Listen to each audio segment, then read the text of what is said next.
अभ्यंगम आचरेत नित्यम, यानी कि अभ्यंग हमें रोज करना चाहिए। अभ्यंग यानी कि तेल मालिश यानी कि सेल्फ मसाज। इसका आपको आपके स्वास्थ्य पर चमत्कारी असर पहले दिन से ही दिखेगा अगर आप इसे सही तरीके से करते हैं, और इसे किया भी जाना चाहिए।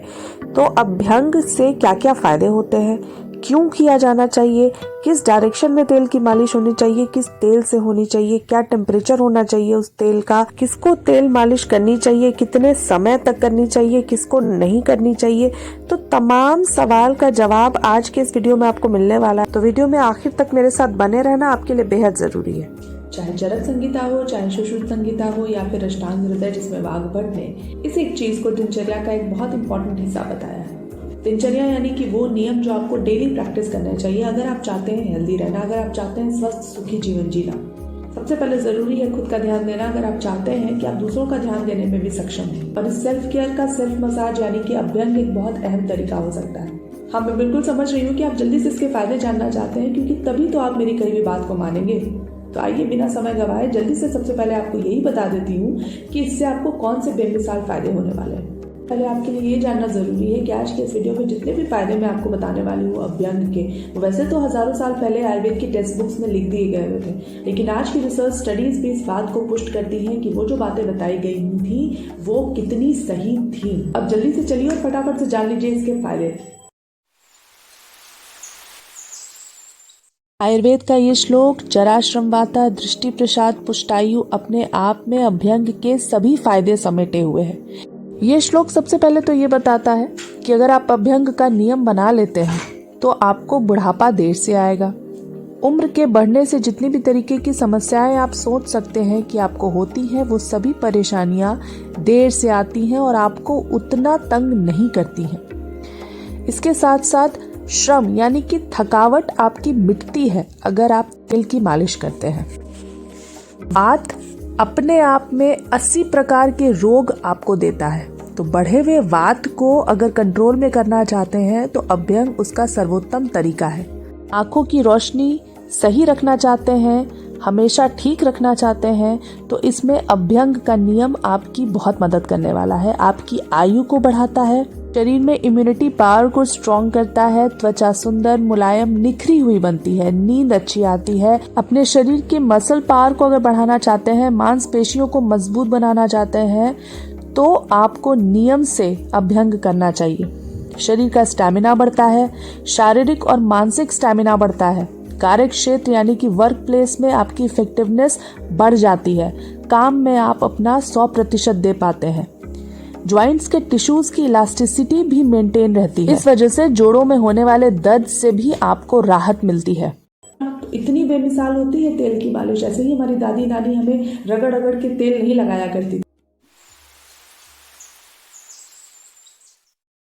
तो अभी आपने जाना अभ्यंग के फायदों के बारे में। अब हम जानने वाले हैं कि सेल्फ मसाज आपको कब करना चाहिए, दिन के किस समय आपको करना चाहिए। तो आयुर्वेद की संहिताओं में ये कहा गया है कि आप इसे सुबह नहाने से पहले कर सकते हैं, शाम को कर सकते हैं, रात में सोने जाने से पहले कर सकते हैं। तो इतनी इंपॉर्टेंट ये क्रिया है कि इसको आपको दिन भर में जरूर करना चाहिए, समय कोई भी हो चलेगा। अब हम जान लेते हैं कि किन स्थानों पर अभ्यंग करना सबसे इम्पोर्टेंट है। हमारे पूर्वज इस बात को बहुत अच्छी तरीके से जानते थे कि आने वाले समय में चूंकि मनुष्य बहुत ज़्यादा व्यस्त हो जाने वाला है, तो उसके लिए कुछ रियायत कर दी जाए। उसको ये बता दिया जाए कि वैसे तो तेल मालिश करना पूरे शरीर में बहुत इंपॉर्टेंट है, लेकिन अगर आपसे ये नहीं हो पा रहा है तो कम से कम इन 3 स्थानों पर तो आपको तेल मालिश करनी ही है। और वो 3 स्थान है, सबसे पहला सर, दूसरा है कान, तीसरा है पैर का तलवा। आयुर्वेद की भाषा में शिरा श्रवण पादेशु, इन 3 स्थानों पर मालिश करना तेल से बहुत जरूरी है। किस तेल से मालिश करनी चाहिए तो फायदा अच्छा होगा? तो आयुर्वेद में कहा गया है कि वैसे तो सर्वोत्तम तेल मालिश के लिए तिल का तेल है, लेकिन आप सरसों के तेल का भी इस्तेमाल कर सकते हैं मालिश के लिए। साथ ही अगर पित्त प्रधान प्रकृति आपकी है तो आपको नारियल के तेल का इस्तेमाल करना चाहिए, ऐसा आयुर्वेद के संहिता ग्रंथों में वर्णन मिलता है। तेल मालिश से जुड़ा हुआ एक बहुत इंटरेस्टिंग फैक्ट आपके साथ शेयर करती हूँ। 5 किलो बादाम अगर आप खा लेते हैं और खाकर उसको पचा लेते हैं तो जो ताकत आपको मिलती है उतनी ही ताकत आपको मिलती है 100 ml बादाम के तेल से अगर आप मालिश कर लेते हैं। हालांकि 5 किलो बादाम खाना और खाकर उसको पचा लेना अपने आप में एक बहुत बड़ी बात है। पॉसिबल नहीं है कि नॉर्मल इंसान 5 किलो बादाम एक बार में खाकर उसको पचा ले, लेकिन ये पॉसिबल है कि आपकी स्किन 100 ml बादाम के तेल को अच्छी तरीके से एब्जॉर्ब कर सकती है, पी सकती है, और इस तरीके से लगाया हुआ बादाम का तेल आपका शरीर पचा भी सकता है।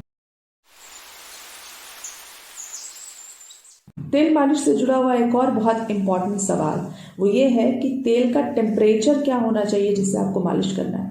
बहुत सारे लोगों को ये नहीं पता है। आप ये सोचिए कि इतनी छोटी सी बात तक का ख्याल हमारे यहाँ हमारे पूर्वजों ने रखा, और आयुर्वेद की संहिता ग्रंथों में इसके बारे में भी बता दिया आपको कि तेल का टेम्परेचर क्या होना चाहिए जिसको आपको इस्तेमाल करना है मालिश के लिए। तो कहा गया कि सुखोष्ण तेल का आपको इस्तेमाल करना है। सुखोष्ण यानी कि उतनी गर्माहट तेल की होनी चाहिए जितनी गर्माहट से आपको सुख मिले, यानी कि आप जले नहीं, जितनी गर्माहट से आपको किसी भी तरीके की कोई तकलीफ ना हो, उतने गर्म तेल से आपको मसाज करना है।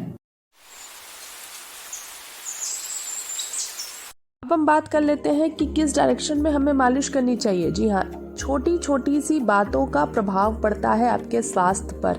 तो यहाँ डिटेल में बताया गया है तेल मालिश से जुड़ी हुई हर छोटी छोटी बातों को।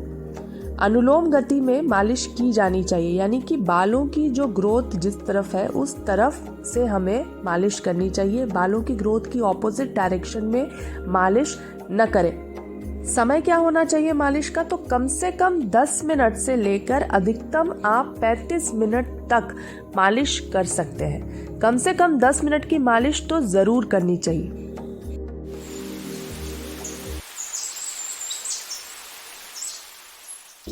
अब हम जान लेते हैं कि किस कंडीशन में किन लोगों को मालिश से बचना चाहिए। तो अपच में यानी कि इनडाइजेशन में, पहले खाया हुआ खाना अगर पचा नहीं है तो उस स्थिति में मालिश नहीं करनी चाहिए। खाने के तुरंत बाद मालिश नहीं करनी चाहिए। व्रत में आपको मालिश से बचना चाहिए। अगर आपको बहुत अधिक प्यास लगी हुई है, प्यासे हैं आप, तो उस कंडीशन में भी आपको मालिश नहीं करनी चाहिए। पीरियड्स में, माहवारी के दौरान मालिश नहीं करनी चाहिए। बुखार में मालिश से बचना चाहिए। त्वचा में अगर दाने हैं तो आपको मालिश से बचना चाहिए। मालिश के बाद कभी भी ठंडे पानी से नहीं नहाना है, आपको हल्के गर्म पानी से नहाना चाहिए। इस बात का भी ध्यान देना बहुत ज़रूरी है। तो उम्मीद करती हूँ मेरा आज के ये वीडियो देखने के बाद आपकी सारी दुविधाएं, आपका सारा कंफ्यूजन दूर हो गया होगा। मिलते हैं किसी और वीडियो में आयुर्वेद से थोड़ा और जुड़ने के लिए, आयुर्वेद की कुछ और इंटरेस्टिंग जानकारियों के साथ। तब तक के लिए अपना ख्याल रखिए। Stay healthy and stay fit.